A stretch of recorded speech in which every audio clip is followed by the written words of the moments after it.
Hello everyone, and today I'm going to be showing you how to spice up your life with a fantastic chickpea curry. Hi, I'm James from Chef at Home, and today we're going to be continuing my 5 favourite autumn dishes with this fantastic chickpea curry. And it's going to be so good, I guarantee, shit like this, these jars, you want them in the bin. Now the majority of this dish is done in the pan here, so we'll switch cameras and you can see my pretty face a little bit later on.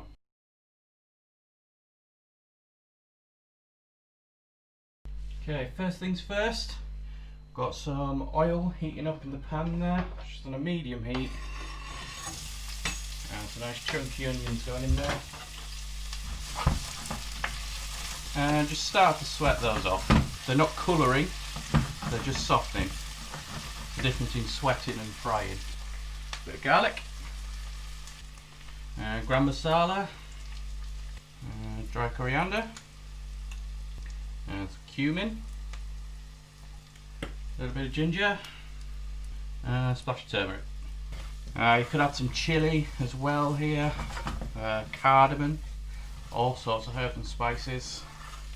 That cook out. As you can see, it's starting to come together now. It's almost getting to a paste stage without doing anything else to it. I'm going to replace that chilli with pepper and just let that sweat down. Now while this is cooking, just a couple of observations. One, as you've probably gathered, bit of this, bit of that sort of recipe. Guys, I've said it before and I'll say it again, don't be shy to experiment. This has been through so many incarnations just for me and for how I like it. Play around with it. You could end up with a blend of spices that you could chuck in a jar and sell in Tesco's. And the second thing is, when we get to this point in the recipe, the base that we're cooking needs to be turned into a paste. That would usually be done with a food processor. When I asked people on Facebook, most people had just a traditional stick blender more than they had a food processor. So I'm going to use that just so everybody can see it. Alright, play a game of Will It Blend. Put you up so. And I'm just going to get this into a jug because we're using a stick blender, the easiest way. Don't bin that pan, don't be silly, we've learnt that one. Just pulse it. That, my friends, is liquid gold.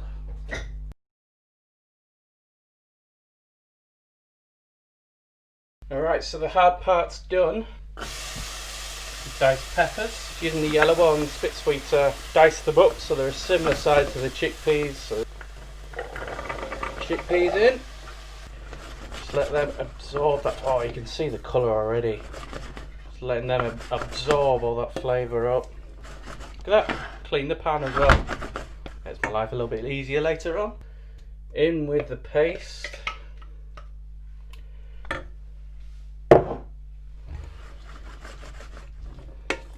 Add some chopped tomato as well. And I'll just leave this to simmer. Finish this off. Nice shredded spinach. Mate, I'm not even vegetarian and I'm well excited for this. This doesn't need chicken, this is beautiful. And that's pretty much it. I can just leave the curry on the lowest heat, or if I want to reheat it later. And I've just popped on some rice.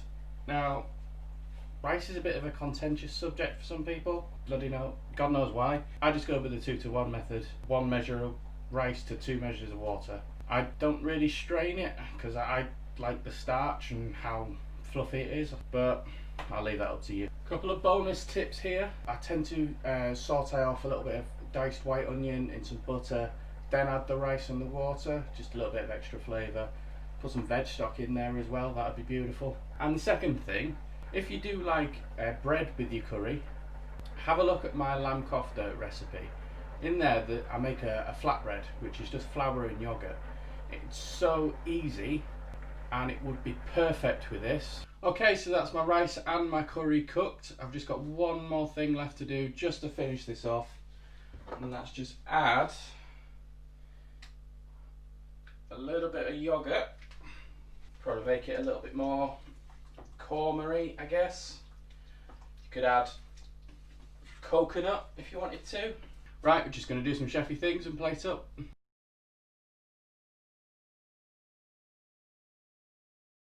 Serving this dish, looks pretty.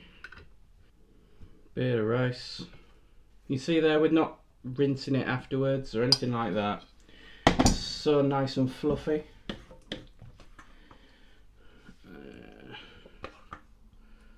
Curry, don't be shy.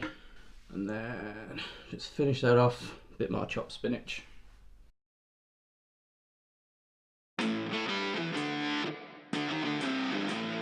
And there you have it, folks. This is my beautiful chickpea spinach curry. I hope this has inspired you to get in the kitchen, get cooking and create your own perfect curry. Please don't forget to like and subscribe. It really helps me out to continue making these videos. All that engagement and interaction just tells YouTube that I'm doing an okay job and more people can see it. But until next time, thank you for watching. I'll see you next week.